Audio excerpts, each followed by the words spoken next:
Salut à toi et bienvenue dans cette vidéo. Je m'appelle Renaud Collignon, je suis coach en nutrition et j'aide les personnes comme toi qui peut-être étiez minces quand vous étiez jeune, mais après, par la vie, par les grossesses, par les régimes yo-yo, par le trop d'alcool, par les mauvaises habitudes, peu importe, vous avez pris du poids, vous avez de l'embonpoint, vous avez des problèmes de santé, des problèmes cardiovasculaires peut-être, des problèmes intestinaux également, eh bien, j'aide les personnes comme toi à retrouver son capital santé et perdre du poids. Voilà, aujourd'hui nous allons voir les ingrédients et comment lire les étiquettes sur les ingrédients. Mais avant cela, générique!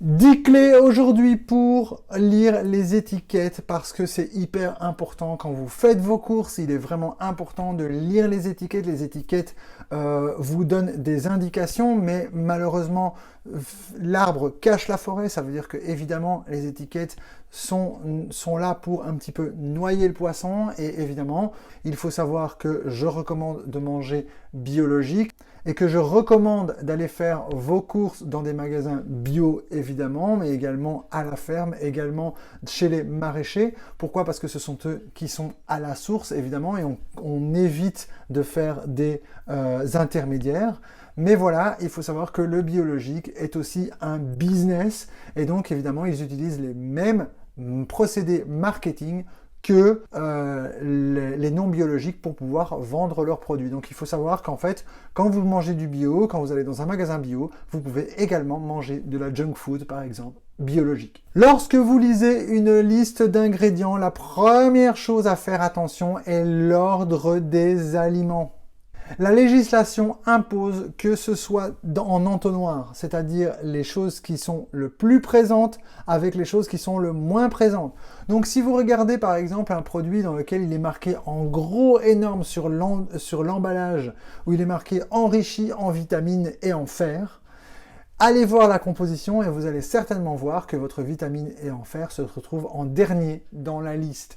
Évidemment, ça veut dire quoi? Ça veut dire que c'est un effet marketing. Ça veut dire que ce produit essaye de vous vendre quelque chose qui n'est pas correct. Deuxième chose à laquelle il faut faire attention, l'huile de palme. L'huile de palme, on le sait, c'est pas bon pour la nature, c'est pas bon pour la santé, c'est une huile qui est riche en mauvaise graisse et donc du coup elle n'est pas du tout adaptée à notre corps. Troisième chose à laquelle il faut faire attention, je viens d'en parler, l'huile de palme. En fait, si vous avez la mention huile végétale sur votre étiquette, il y a de grandes chances que ce soit de l'huile de palme. Donc en fait, on essaie de nouveau de vous vendre quelque chose qui, soi-disant huile végétale, peut vous faire penser, ah bah oui, si c'est végétal, c'est bon pour la santé.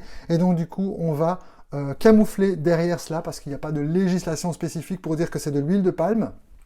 Et donc, du coup, vous pensez acheter quelque chose de bon. Sachez que derrière huile végétale se cache très certainement de l'huile de palme. Quatrième mention sur les étiquettes, eh bien, les huiles hydrogénées. En fait, le procédé de hydrogénésation, c'est un procédé qui est nocif pour la santé, qui est en passe d'être interdit aux États-Unis et qui fait l'objet d'énormément de controverses ici en Europe. Pourquoi? Parce que c'est un procédé qui rend les aliments solides et qui permet de les conserver beaucoup plus facilement. Je fais penser par exemple aux minarines. Les minarines qui sont faites avec ce procédé d'huile hydrogénisée, et en fait qui permet la conservation et qui solidifie le produit, qui la rend également léger. En fait, ce procédé est très peu coûteux, mais hyper mauvais pour la santé. Donc, si vous voulez utiliser des produits de graisse, utilisez des graisses naturelles comme les bonnes huiles dont j'ai parlé dans le point numéro 2. Cinquième point, les sucres. Les sucres cachés, en fait, regardez les étiquettes et vous allez voir que vous allez avoir le taux de glucose ou alors vous allez avoir les sirops de glucose, sirop de maïs. Attention, attention, attention, tous ces sirops sont des concentrés de sucre, sont très mauvais pour la santé. Vous pouvez regarder sur les étiquettes, vous allez avoir le taux de glucides et puis ensuite vous allez avoir le don sucre. Don sucre représente vraiment le sucre ajouté et qui est mauvais pour votre santé.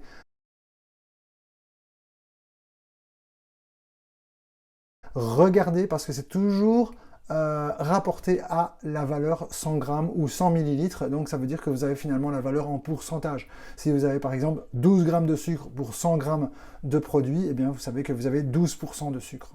Sixième ingrédient que vous pourrez retrouver également, les sirops de glucose. C'est induit par rapport au point précédent, mais les sirops de glucose, en fait, sont des sirops qui sont destinés à être liquides. Si vous avez suivi les vidéos précédentes, je parle de liquide et de solide, notamment au niveau des fibres.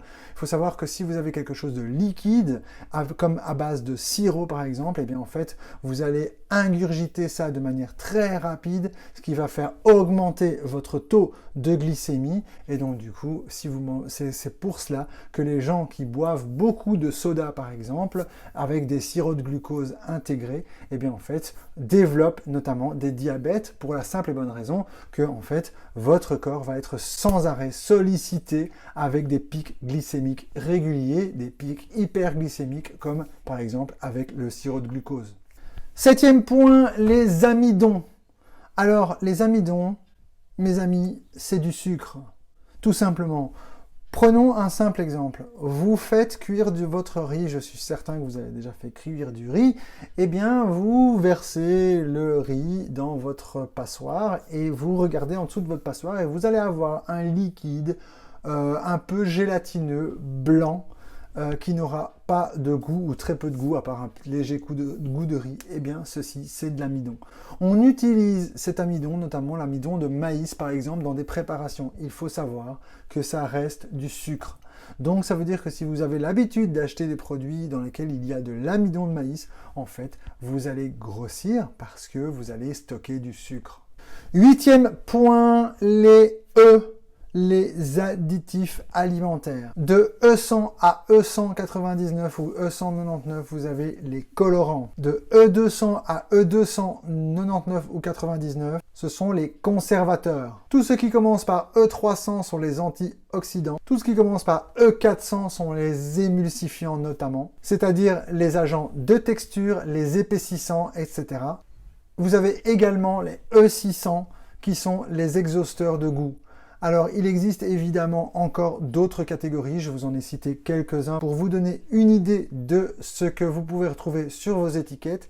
Donc, évitez en tout cas sur les étiquettes, dès qu'il y a des produits qui commencent par E, notamment dans les produits biologiques, vous en retrouvez très très peu. Par contre, dans les produits industriels, vous en retrouvez massivement. Donc, évitez à tout prix de retrouver ce genre de produits. Pourquoi? Parce que ce sont des produits qui sont rajoutés par la société agroalimentaire et qui est tout à fait nocif pour votre santé. Point numéro 9, les antioxygènes. Si vous voyez cette mention antioxygène, sachez que c'est un conservateur. Le contact de l'oxygène avec les produits provoque l'oxydation. Et donc du coup, c'est pour ça que par exemple, quand vous mettez un avocat tout seul dans votre réfrigérateur, eh bien, au contact de l'oxygène, eh bien, il va devenir tout noir et il va être moins joli à manger. On va devoir mettre des antioxydants pour éviter justement que l'oxydation se fasse et donc du coup pour que votre produit reste beau plus longtemps. Et enfin, numéro 10, les émulsifiants. C'est un produit qui permet de donner du moelleux aux ingrédients. C'est souvent moins cher que d'utiliser un ingrédient naturel, mais sachez que ces produits sont toxiques et mauvais pour votre santé.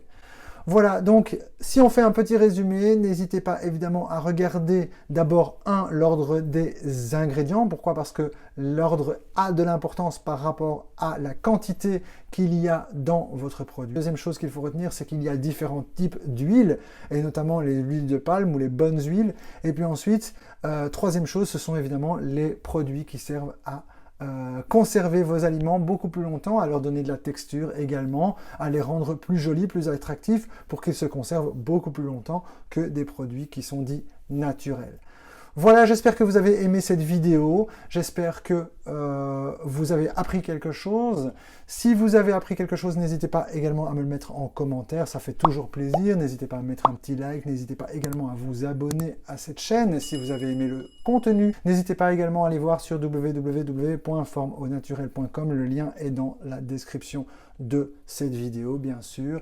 Vous pouvez vérifier quel type de mangeur vous êtes, vous pouvez également télécharger ma liste des 10 habitudes alimentaires que j'ai prises pour pouvoir perdre 30 kg à partir de 2014. C'est un fichier MP3 que vous pouvez utiliser partout, bien sûr. Voilà, j'espère que vous avez aimé cette vidéo. N'hésitez pas à la partager si vous aimez.